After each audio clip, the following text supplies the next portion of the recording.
Selamat pagi, Pak Jas. Sekarang aku menderita penyakit dia. Belakangnya ada betes dan TU2M. TU2M Omo R. CPA. Apa itu CPA? DKTR suruh O P P R ARA SIC. Tapi saya tidak mau. Bisakah pakai racikan makcin? Bisa. Kalau saya selalu bisa. Gini loh, satu hal yang kamu harus pelajari ya. Apa itu DA, si betes ini? Apa itu TU2M, TU2M Omo R? Apa itu? Itu adalah yang namanya penyakit-penyakit yang disebabkan karena masalah-masalah metabolik. Kalau penyakit-penyakit masalah metabolik, yang paling aman kamu bisa menyembuhkannya atau kamu bisa memperbaikinya, ya tubuhmu sendiri yang memperbaiki. Bagaimana caranya? Di tubuhmu sudah ada satu senjata pamungkas yang dikasih sama sang pencipta. Namanya salutogenesis. Nah, kamu mau pakai enggak salutogenesis itu? Nah, salutogenesis itu cara mengaktifkannya hanya dengan mengkontrol mulut.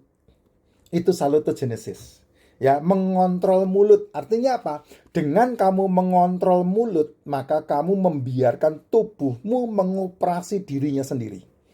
Tubuhmu menghancurkan dirinya sendiri dan kemudian mendaur ulangnya dan memperbaikinya. Saya udah membuktikan, 6 tahun saya membuktikan. Ya 6 tahun ini, belum lama sih, 6 tahun. Tapi 6 tahun ini saya sudah melihat banyak mujizat terjadi, baik dalam diri saya sendiri maupun dalam diri orang-orang yang mengikuti pola yang saya sampaikan. Dan itu sangat murah sekali. Yang mahal itu cara berpikirmu yang mahal. Dan kemalasanmu yang mahal. Sebetulnya sangat murah. Padahal kalau dihitung-hitung, lebih mahal kamu melawan apa yang saya sampaikan ketimbang kamu mengikuti apa yang saya sampaikan. Kenapa? Karena ketika kamu melawan apa yang saya sampaikan, maka kamu akan mengorbankan 20 tahun kamu kerja habis ludes. 30 tahun kamu kerja ludes. Beda kalau kamu konglomerat.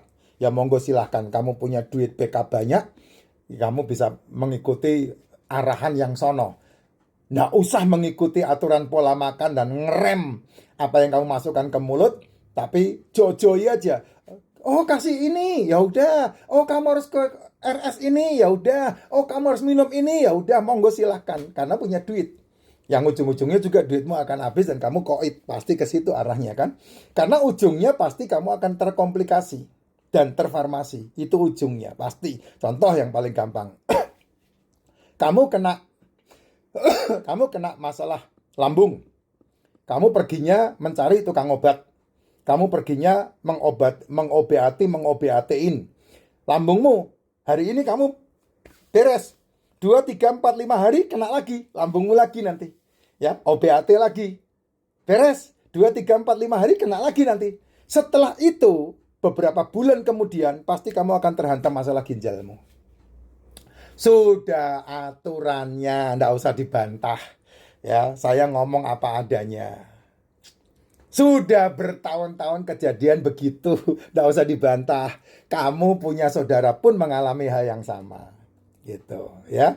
Setelah kamu kena di ginjalnya, diobatin ginjalnya, diobatin ginjalnya. Setelah beberapa bulan nanti kena jantungnya. Itu sudah pasti begitu. Yang dikambing hitamkan nanti kolesterol. Padahal kolesterol orang deh. Apapun kamu, siapapun kamu, tubuhmu menciptakan kolesterolnya sendiri dari liver.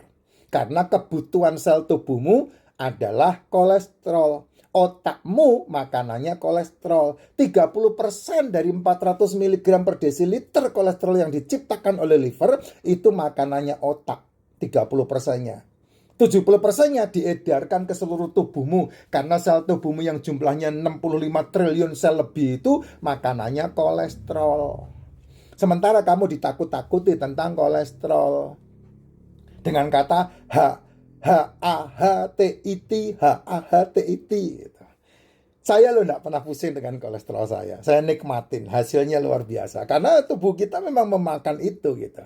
Yang kamu perlu kontrol untuk kamu bisa sehat Nomor satu dan mungkin itu yang paling fatal dalam kehidupan adalah masalah gula darah.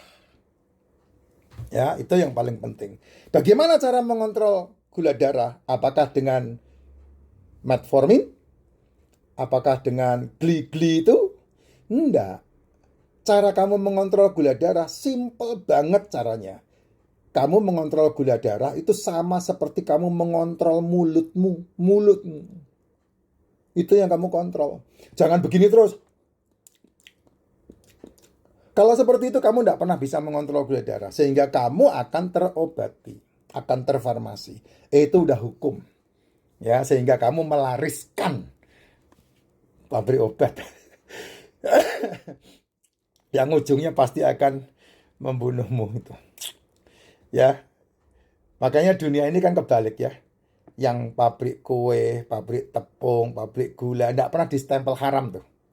Tidak pernah distempel berbahaya, tidak ada stempel itu. Tapi yang namanya pabrik asap, oro, koak gitu, itu distempel sampai dikasih ketakutan. Hati-hati gitu. Padahal yang namanya oro, koak itu kan tembakau.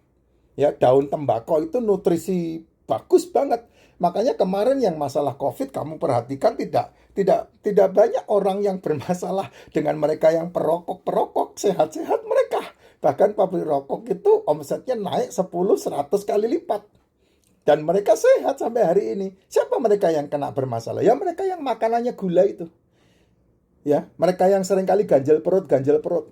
Perokok lebih bisa tidak makan dan itu lebih membuat dia lebih sehat ketimbang kamu yang dikit-dikit lapar dan kamu makan. Itu yang membuat kamu cepat maot. Itu Jess. Saya kasih tahu Pak, ya. Saya kasih tahu. Ini caranya. Kamu harus ternak omongan saya karena saya tidak bisa menjelaskan lebih banyak. 3 menit. Ketika kamu makan, hari ini makan ya, masuk ke perut. 4 jam kemudian lambung sama usus berhenti mencerna. 4 jam kemudian lambung usus berhenti mencerna. Dia kosong. Kamu harus minum. Laporan ke otak kamu terjemahkan makan. Jangan. Itu yang membuat kamu bermasalah dengan dia sama si betes itu. Dan kemudian lanjut ke TU2M, MOMR. Kemudian insulin mulai turun ketika sudah 4 jam itu. Ya, insulin mulai turun dan kemudian sumber energi mulai berkurang. Jadi kamu kayaknya lemes. Gitu. Tapi gara-gara lemes kamu kalau konsultasi sama mereka, makan dikit-dikit, itu yang membuat kamu bermasalah. Ya, lanjutkan 4 jam menuju ke 8 jam tidak makan. Setelah minum tetap ya, kamu harus minum karena dinding lambungmu harus basah. Dinding lambungmu harus ada kelembapan. Ya, setelah 8 jam maka gula darah semakin turun tuh. Gula darah semakin turun. Nah, tubuh mulai mencari yang mana yang bisa dimakan nih. Nah, yang bisa dimakan adalah simpanan glikogen di dalam tubuhmu yang ada di bawah kulit yang disebut kegemukan itu. Terutama di sini.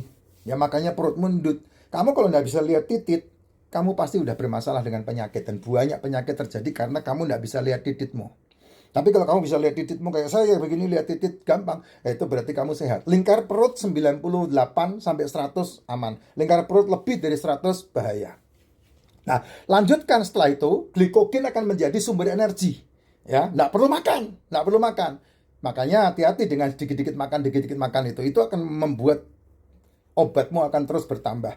Masuk ke 12 jam tidak makan. Ketika masuk ke 12 jam tidak makan, disitulah tubuh menggunakan cadangan energi yang namanya lemak tubuh menjadi makanannya. Dan insulin akan habis turun. Nah, itu yang membuat dia si betes itu berhenti dan sehat nantinya.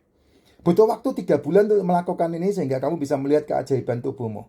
Dan mulailah tubuh akan memakan dirinya sendiri ya. Dan kemudian kalau masuk ke 16 jam menjadi ketostasis dan kemudian autophagy, di mana tubuh mulai menghancurkan sel-sel tubuhnya sendiri yang rusak, mendaur ulangnya dan dimakan lagi sama tubuhnya sendiri. Dan itulah yang membuat kesehatan. Sehingga kamu tidak perlu di OBAT-in gara-gara dia sama betes dan TU2M, MOMR itu. Dan kamu bisa lebih sehat sendiri dengan tubuhmu yang menyembuhkan dirinya sendiri karena di dalam tubuhmu ada yang namanya salutogenesis. Belum lagi 24